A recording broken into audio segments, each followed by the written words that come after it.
Samahan niyo akong kumain ng authentic Kapampangan food today dito sa Apag Marangle in Guagua, Pampanga. Ay atin tampong, asadong, tambok, single, betute, tugok. Oh, ba't ka tumatawa? That's tugok in Kapampangan. Chili, garlic, camaro, sa lemon. Manta na pa.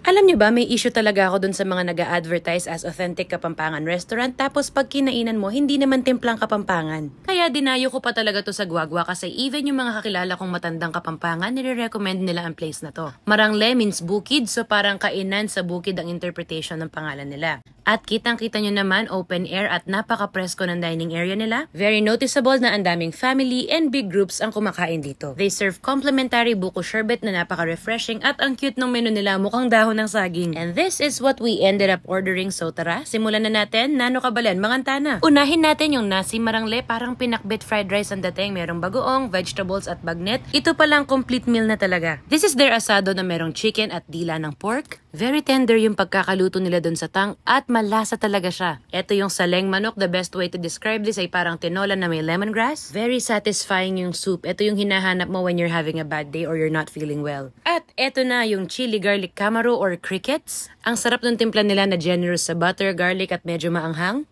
At eto naman yung betute, para yung rellenong frog. So when you tear it open, makikita mo yung minced meat on the inside. Siguro for me, I would have liked it to be a little bit saltier, pero it's not bad. Actually, yung crickets and frog, I don't consider them exotic at all, pero siguro pwede nang sabihing starter pack. For dessert naman, we had their turon na may ubi at makapuno. That's so good. Meron din silang pasalubong section on the side. So all in all, I would say, isa ito sa mga restaurant na pwedeng mag-represent ng ating culture as Kapampangans. Kaya kung madadaan kayo sa Pampanga para mag-food trip, Apag Marangle is a good option and I'm excited for you guys to try it.